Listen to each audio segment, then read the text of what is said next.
बच्चों, स्वागत है मेरे नए वीडियो में। और आज के इस वीडियो में हम लोग क्लास 12 केमिस्ट्री का लेसन नंबर फर्स्ट के एक नए टॉपिक के बारे में पढ़ेंगे। और आज का जो हमारा टॉपिक है Subscribe our channel for amazing video. ठीक है। तो हिमांक में अवनमन जानने से पहले सबसे पहले ये जानना पड़ेगा आपको कि हिमांक होता क्या है। हिमांक को हम लोग इंग्लिश में फ्रीजिंग पॉइंट बोलते हैं।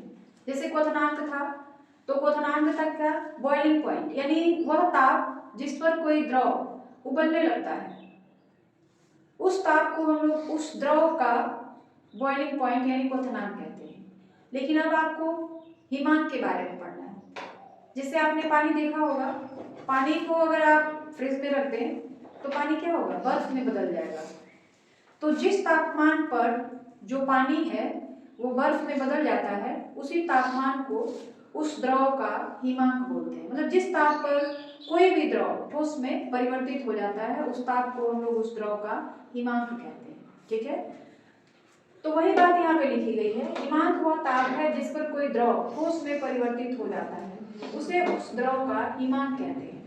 या दूसरे शब्दों में भी इसको परिभाषित कर सकते हैं, वह ताप जिस पर द्रव तथा ठोस अवस्थाओं में उनका वाष्प दाब बराबर हो जाता है। मतलब जिस ताप पर जब वह द्रव में था उसका वाष्प दाब और जब वह ठोस में परिवर्तित हो गया उसका वाष्प दाब, दोनों के वाष्प दाब बराबर हो जाते हैं, उसी ताप को हम लोग उसका हिमांक कहते हैं। ठीक है। अब हिमांक का अवनमन, इसके पहले हमने पढ़ा था क्वथनांक में उन्नयन। क्वथनांक में उन्नयन का मतलब ये हो रहा था कि जब हम लोग किसी विलायक में कोई अवाष्पशील पदार्थ मिलाते हैं तो उसका क्वथनांक बढ़ता है, उन्नयन मतलब वृद्धि होती है।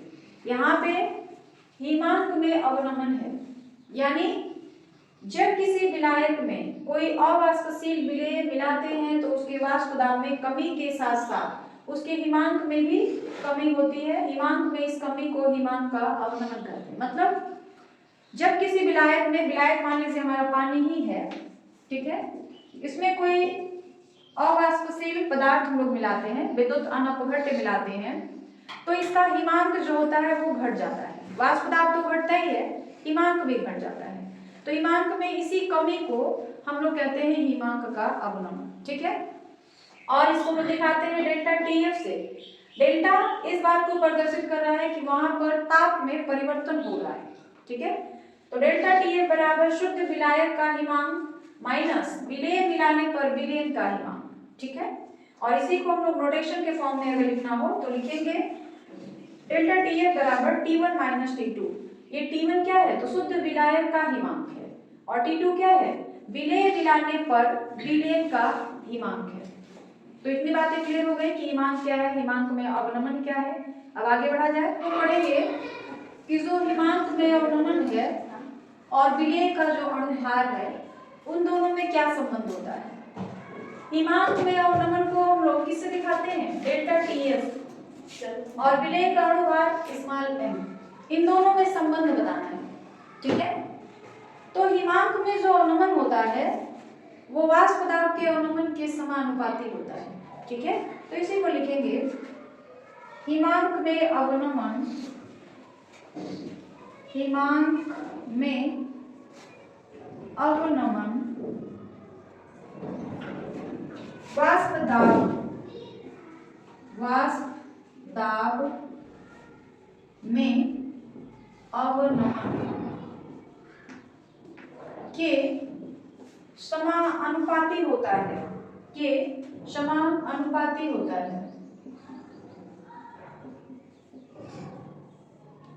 है, ठीक है।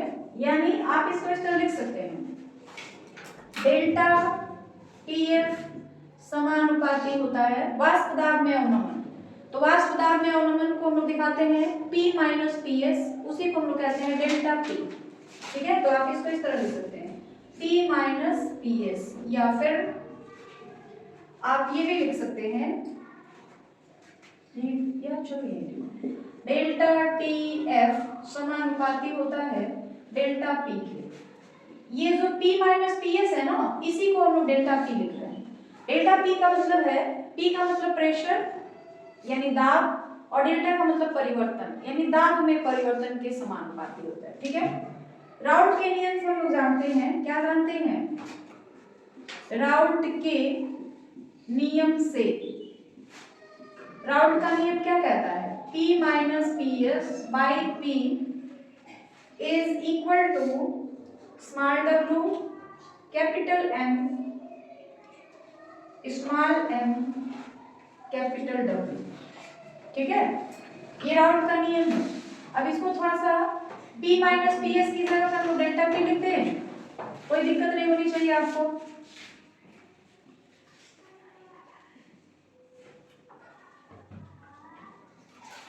ठीक है, अब देखिए डेल्टा P बराबर आप क्या लिख सकते हैं? Small W capital M by small m into capital W into P। ठीक है, यहाँ से कैपिटल M है, यहाँ पे देखिए लिख दिया जाएगा M तथा P शुद्ध विलायक के लिए स्थिर होते हैं,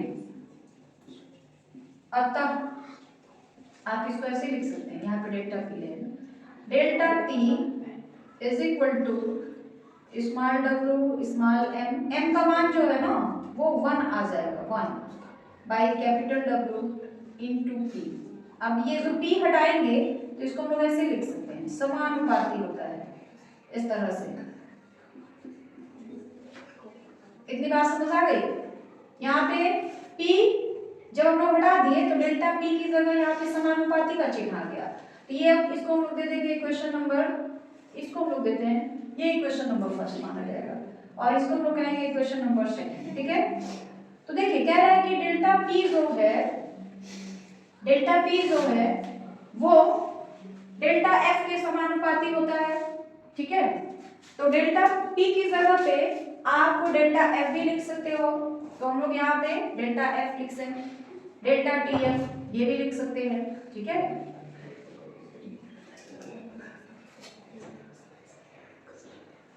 देखिए डेल्टा P जो है डेल्टा F के समानुपाती होता है, तो डेल्टा P की जगह पे हमने डेल्टा F लिखा। ठीक है, अब यहीं से आप निकाल सकते हैं डेल्टा TF, समानुपाती का चिन्ह हटाएंगे तो कोई कांस्टेंट आएगा, कि हमने ले लिया वो कांस्टेंट, अब क्या हो जाएगा?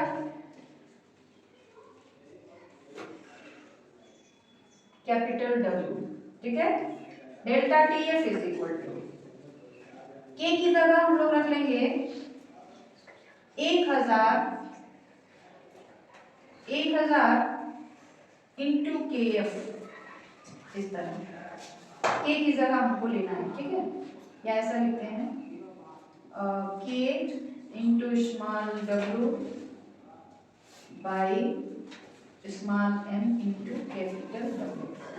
इसको थोड़ा यहाँ से लिखा जाए, K बराबर 1000 F रखने पर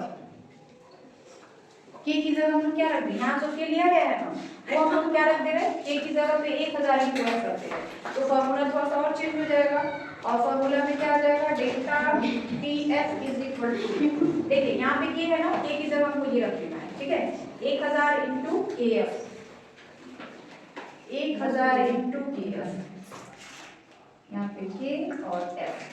ठीक है, अब इसको रखा जाए तो हमारे पास क्या आ जाएगा? डेल्टा TF इज इक्वल, देखिएगा इस K की जगह पे ये वाला रखा जाएगा, तो 1000 into KF into small W by small m into capital W, small m into capital W। तो ये हमारा जो है फॉर्मूला हो गया। डेल्टा TF क्या है? हिमांक में अवनमन है, 1000 विलायक की मात्रा ली जाती है 1000, KF जो है एक स्थिरांक है और W क्या है? विलेय की मात्रा है, स्मॉल m क्या है? विलेय का अणुभार है और कैपिटल W क्या है? विलायक की मात्रा है। तो ये सारी चीजें हम लोग यहाँ पे लिख लें। ठीक है, जहां डेल्टा TF हिमांक में अवनमन है, में अवनमन है, सारी बातें यहाँ पे लिख देंगे आपको। KF, KF अवनमन स्थिरांक है। KF को हम लोग अवनमन स्थिरांक भी कह सकते हैं, अवनमन स्थिरांक है, ठीक है। स्मॉल w विलेय की मात्रा है, ग्राम में होगी, विलेय की मात्रा है। स्मॉल m विलेय का अणुभार है, विलेय का अणुभार है। और कैपिटल W विलायक की मात्रा है, ठीक है। तो ये है हिमांक में अवनमन यानी डेल्टा TF और विलेय के अणुभार यानी स्मॉल m में संबंध। अब यहाँ से आप चाहे तो m का मान निकाल लीजिए, डेल्टा F यहाँ आ जाएगा। कैपिटल W का मान निकालना हो तो कैपिटल W यहाँ, डेल्टा TF यहाँ, KF का मान, मतलब हर चीज का मान आप निकाल सकते हैं। तो यही है जो संबंध है, यही बताता है कि हिमांक में अवनमन और विलेय के अणुभार में क्या संबंध है, ठीक है। तो यह सवाल, इसके सवाल पूछे जाते हैं, तो इतना आपको डेरिवेशन करने की जरूरत नहीं है, आपको केवल ये फॉर्मूला याद रखना पड़ेगा कि हिमांक में जो अवनमन होता है उसके लिए ये फॉर्मूला यूज किया जाता है। और इसका यूज हम लोग कहाँ करेंगे, जब इस पे आधारित हम लोग सवालों को हल करेंगे ना, वहां पर इस फॉर्मूले का उपयोग किया जाएगा, ठीक है। तो इतनी बात समझ आ गई। जैसे हम लोगों ने क्वथनांक में उन्नयन के लिए फॉर्मूला निकाला था, उसी तरह से यहाँ पे हिमांक में अवनमन के लिए फॉर्मूला निकाला गया, और अब इस पर सवाल किए जाएंगे, ठीक है। तो इतनी बातें समझ आ गई आपको, आगे बढ़ा जाए। अब हम लोग एक सवाल करते हैं कि जो हिमांक में अवनमन है उस पर किस तरह के सवाल आते हैं और उसको हम लोग कैसे हल करते हैं, ठीक है। सवाल है 0.29 ग्राम कार्बनिक यौगिक को 5.8 ग्राम बेंजीन में घोलने पर हिमांक में 1.5 डिग्री सेल्सियस की कमी पाई गई। यौगिक का अणुभार ज्ञात करें। बेंजीन के लिए KF का मान इतना दिया हुआ है, ठीक है। तो सबसे पहले जो हम लोग फॉर्मूला यूज करेंगे वो तो यही रहेगा, हिमांक में अवनमन के लिए यही फॉर्मूला होता है, ठीक है। इसमें हमको अणुभार निकालना है, तो इसी फॉर्मूले से अगर आप अणुभार निकालना चाहे तो अणुभार ये है, विलेय का जो अणुभार है ना वो m है, तो m बराबर हमारे पास फॉर्मूला क्या आ जाएगा, 1000 into KF into small w by delta TF into capital W, ये फॉर्मूला आ जाएगा। यानी हम लोग इस फॉर्मूले का यूज करेंगे विलेय का अणुभार निकालने के लिए, ठीक है। अब जो जो चीजें दी गई है पहले वो लिख लिया जाए, लिखेंगे दिया हुआ है, दिया है, क्या क्या चीजें दी गई हैं। तो सबसे पहले कार्बनिक यौगिक जो भी है 0.29 ग्राम है, ये कार्बनिक यौगिक है और यही जो है हमारा विलेय है, ठीक है। तो लिखेंगे विलेय की मात्रा, विलेय की मात्रा, विलेय की मात्रा को हम लोग किससे दिखाते हैं, स्मॉल w, इसका मान हो गया 0.29 ग्राम, ठीक है। उसके बाद विलायक की मात्रा, विलायक की मात्रा को हम लोग किससे दिखाते हैं, विलायक की मात्रा, विलायक की मात्रा को हम लोग कैपिटल W से दिखाते हैं, ये दिया है 5.8 ग्राम जो कि बेंजीन है। हिमांक में अवनमन यानी डेल्टा TF का मान, डेल्टा TF इसका दे दिया है 1.5 डिग्री सेल्सियस, ठीक है। और KF का भी मान दिया हुआ है 5 डिग्री सेल्सियस। हमको क्या निकालना है, स्मॉल m का मान निकालना है। तो स्मॉल m के लिए हम ये फॉर्मूला यूज करेंगे, ठीक है। और इस फॉर्मूले पे सारे मान हम लोग रख लेंगे, तो रखिए m बराबर हो जाएगा 1000 KF का मान हमारे पास है, देखिए 5 डिग्री सेल्सियस, तो 5 रखेंगे। स्मॉल w का मान हमारे पास है 0.29 ग्राम, ये हो गया 0.29। डेल्टा TF का मान है 1.5। कैपिटल W का मान है हमारे पास 5.8, ठीक है। सबसे पहले पॉइंट हटाते हैं, इसका पॉइंट हटाएंगे तो नीचे 100 बढ़ जाएगा, इसका पॉइंट हटाएंगे तो ऊपर 10 आ जाएगा, इसका भी पॉइंट हटाएंगे तो ऊपर 10 आ जाएगा।